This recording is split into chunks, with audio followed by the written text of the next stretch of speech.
Jesu. Hallelujah. Hallelujah, bazalwane. Ngithanda ukubingelela bazalwane.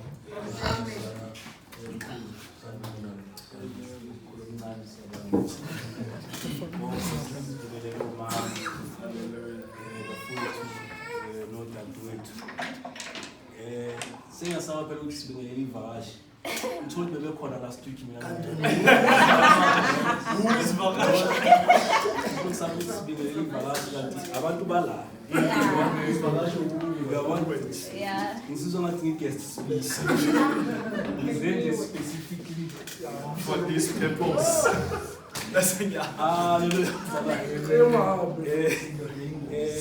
Ngibona ubuso engijwayele ngidala ngaqina siyabonga uNkulunkulu ngasiza khona last week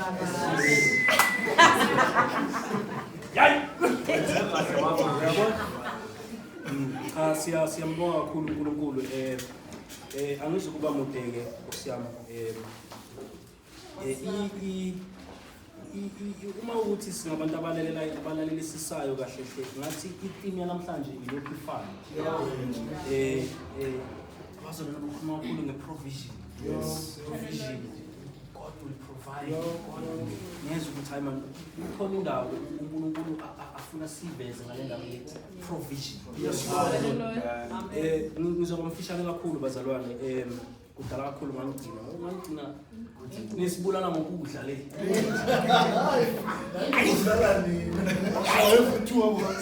hayi sakujima hayi partner yakho ngokulekelelwa nje uNkulunkulu bazalwane ngizofunda kafishane ngizothatha isikhathi eside kakhulu sizofunda incwadi kaJoel chapter 2 sizofunda nje amavesi abe mabili bese ngihlala phansi verse 25 and 26 Joel chapter 2 verse 25 and 26 chapter number 2 ncwadi kaJoel siyafunda from verses number 25 ngiyaxolisa incwadi eqashile ke bazalwane pejana ithi Daniel Hosea bese ithi Joel ubuye ngale table of content check page now iqashile before Amos hallelujah base sithole sonke sizothi amen masithole umama hayi masithole umama chapter number 2 hallelujah ncwadi kaJoel siyafunda from verses number 25 lesizolo lifundeka kanje usuku luka Jehova verses number 25 ngiyakubuyisela kimi iminyaka eyadliwa isikhunyana nezinkumbi nenkasa nezibotho impi yami enkulu engayithuma phakathi kwenu verse 26 niyakudla nokudla nisuthe nilidumise igama lika Jehova uNkulunkulu wenu oniphathe ngokumangalisayo bantu bami abantu bami abayekujabha kuze kube phakade. Ngiyacela silithole nangesilungu Amplified Version ithi yona and I will compensate you for the years that the swarming locust has eaten, the creeping locust, the stripping locust, and the napping locust, my great army which I sent among you. You will have plenty to eat and be satisfied, and praise the name of the Lord your God, who has dealt wondrously with you, and my people shall never be put to shame. Hallelujah. Ngiyabona ukuthi itheme namhlanje iyafana. Yebo. uNkulunkulu ukhuluma kakhulu nge-restoration and provision. Isihloko sami nje kafushane sizothi this is the season of restoration and provision. Yes. Yes. abalalela kakhulu ipolitiki legama la compensation balijwayele. It's expropriation without compensation. But uNkulunkulu uthi I will compensate you. Yes. Now, uNkulunkulu kuleli verse kuyisifiso sami namhlanje ukuthi ngikade ngizama lento ukuthi ngifundise. Good luck. Yabona? Iya ingihlulo ngoba ngaye ngithi mase ngiphakathi bese ngiyashisa yabona? Ngiyayifisa lento into waphiwa yona mfowethu. Lento naphiwa yona yokufundisa abafowethu. Nawe masini nayo. Lento yokuphola nje uzuqeda. Mfowethu. Mina ngikethelo asiphiwanga. Ngiyafisa box. Ake ngizame. Kuleli verse ngizokugada ungibambe. Kuleli verse uNkulunkulu ukhuluma nabantwana bakwaIsrael. Yes. Ukhuluma nabo emveni kokuba yena esehlise a form of punishment to them. Yes. Okay. Uthi ku verse 25 engayithuma phakathi kwenu. Yeah. So he's taking responsibility for this form of punishment eyenzakalele labazalwane. Now, usethu uNkulunkulu, I will restore to you the years. Yes. Uthi uNkulunkulu leminyaka eyalahlekela ngisadila nalesi simo esilethwe yini. Usebenzisa igama elinice lapho uthi I will compensate. Okusho ukuthi kukhona into engizokunika yona for lokho kuhlukumezeka kwalesi sikhathi. Hallelujah bazalwane.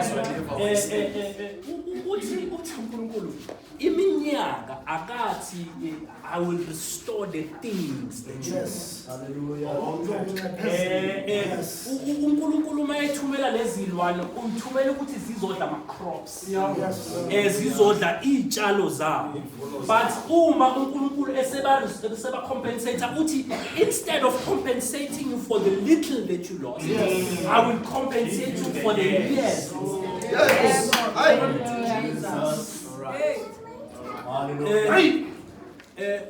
Ubale inhlobo zamadiye eziwu4. Yes. Uma ngoba bengimisele ngalento yokufundisa. Uma ngiresearch Yeah. zonke lezi inhlobo unkadimo. Yes. Zonke lezi inhlobo zamadiye zidla ingxenye eyehlukile esitshalweni.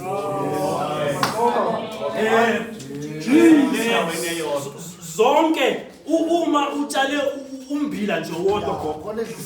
Zonke lezi ingxenye eziwu4 zidla ingxenye ezehlukile embileni wona. Bazalwane kukhona yokugcina ithi iBhayibheli yona idalelwe ukuthi izodlo kusela. Yeah, Nkosi Isikhathi usindile ufike.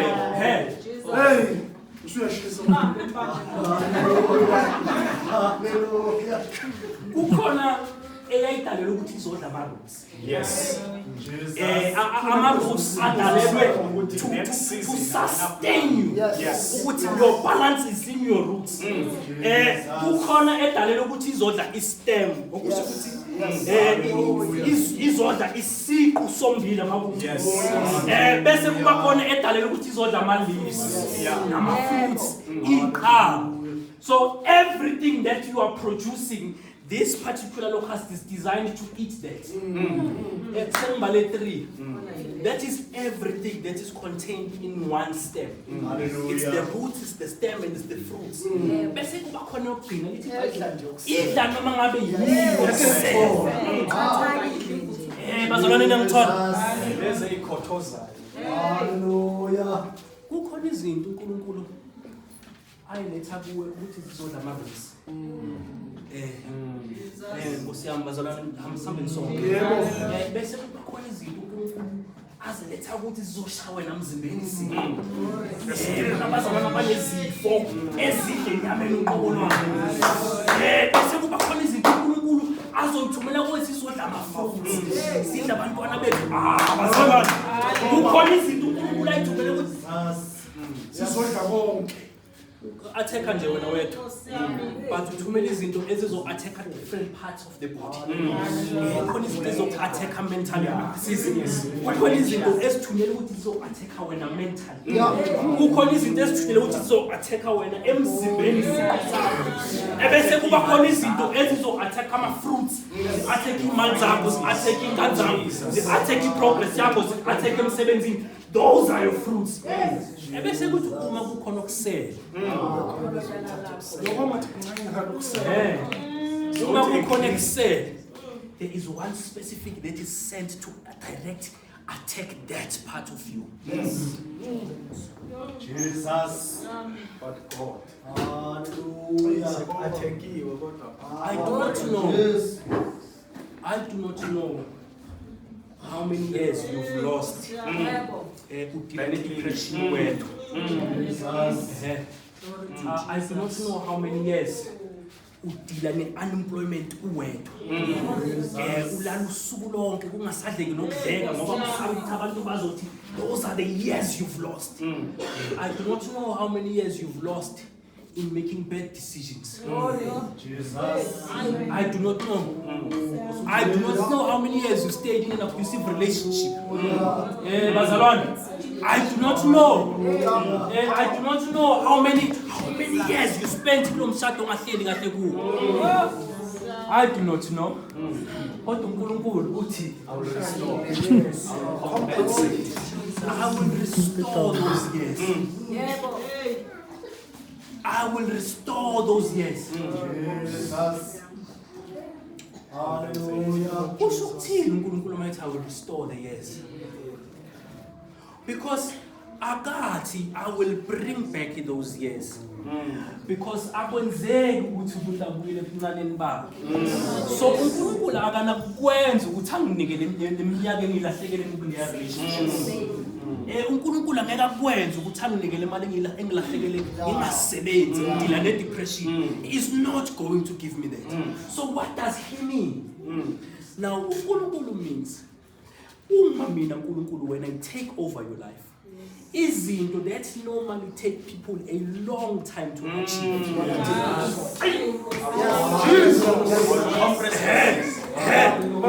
Izinto that normally take people 10 years to achieve. Bring them protocol. Mina masangisebenza ngawo. It is going to take you 1 year.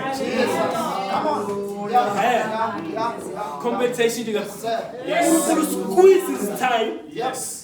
Ukuthi kungabi saba the natural process of success, but because usebenza nami manje I will make it shorter. Hallelujah. Bazalwane niyangizwa manje? So ukuthi usuhlezi isikhathi esingakanani lapho, it does not matter. Mase kufikile. Yeah. Bazothi u12. Yeah, mase kufike kahle uNkulunkulu when he compressing the amount of time, bazothi u12. Oh, but I'm 12.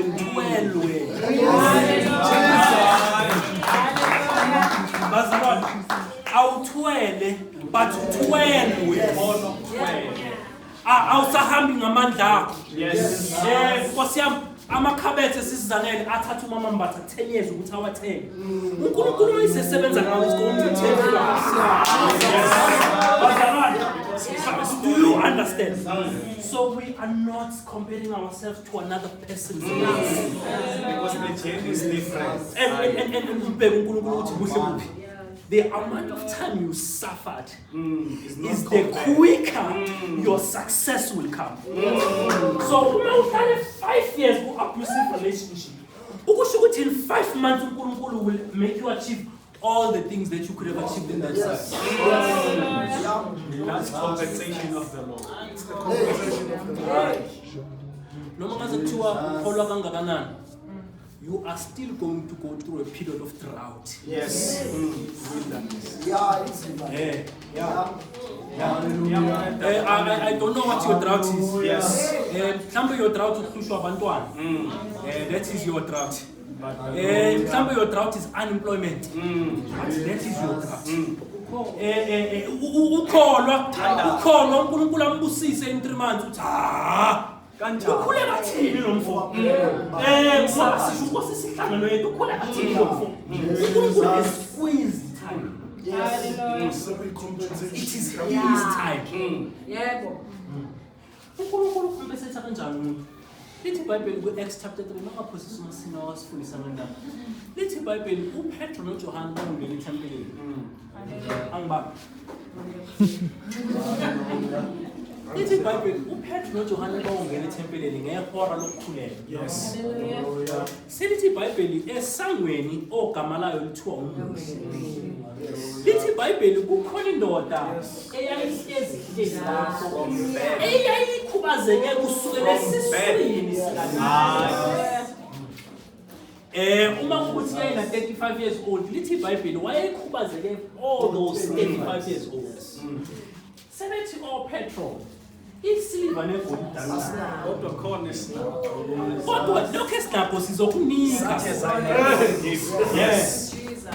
Lokho esinakho Such as I am. sizokunika khona. Yes. Ebese bethi ngegama likaJesu sukuma uhambe.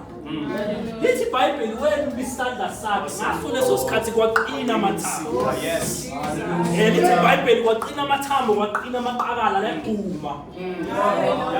Now in the natural process of things. Yes. In the natural process of things. Umuntu ongakaze wahamba waqala ngokukhasi. Yes. Hambe besisi. Umuntu ongakaze wahamba. Ebese ethi Mama yethu, that is a natural process of things. But when God let the Bible in the same time, He skipped all those processes. That is a compensation. Everything you could have achieved in all those years, I will shorten it. I will shorten it. It's coming, but I will shorten it. That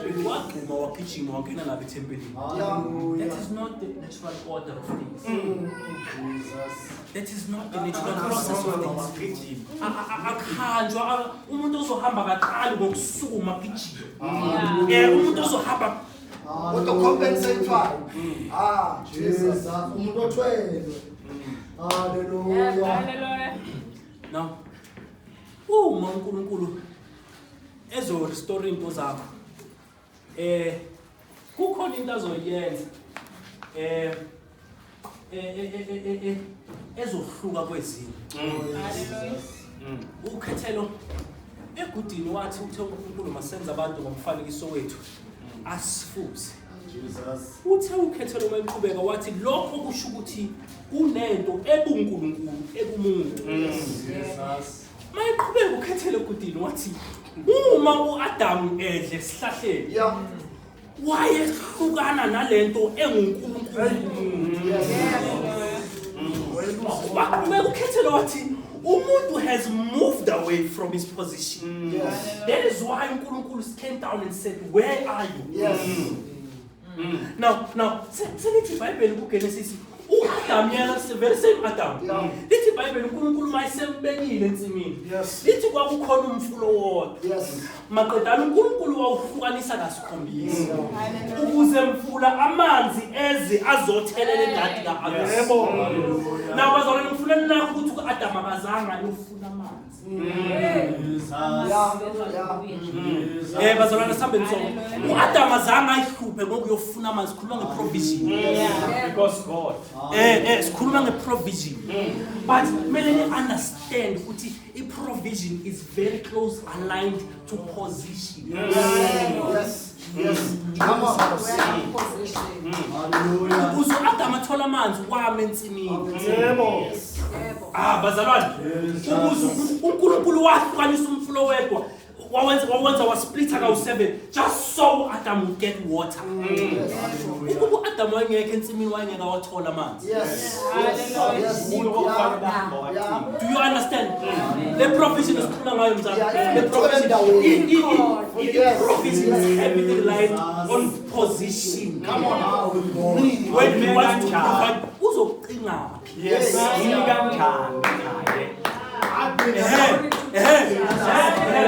Sekuyisikhathi sakho manje usibathi umemi. When it's your time, where are you? Lize lithi iBhayibheli kwakukhona umfula owodwa ngokuthi Phishoni. Lithi iBhayibheli umfula ndini wawudlula endaweni ekuthiwa yiHavani. This is a place this was rich in minerals. So wehla nje lo mfula kule endaweni enamagolide namasiliva. Sanazo Awufika la izansi. Awusathola amanzi.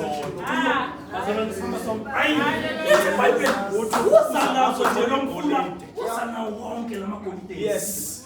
But because Adam was in the right place. Yes. Uhamba uyofuna amanzi ubuya namagolide. Asiyofuna amanzi. uNkulunkulu will make a plan for the water to get to you. Azama suka ensimini uAdam. uNkulunkulu wenza iplan ukuthi amanzi aye ensimini afike kuyo. Thank you, Jesus. Hallelujah. Ithi le ndodana sengihlala phansi. Ithi indodana yolahleko. Ngizovuka. Ngiyekuba. Hallelujah. Before uyise ezombuyisela into zakhe kwaqala kwasabuye ngiyathanda iBhayibheli Yes. masekusile kuyo. Laphuma ilanga la lithi iBhayibheli masekusile bafethu okusho ukuthi le restoration before uNkulunkulu restores your things uzoqala ngokurestore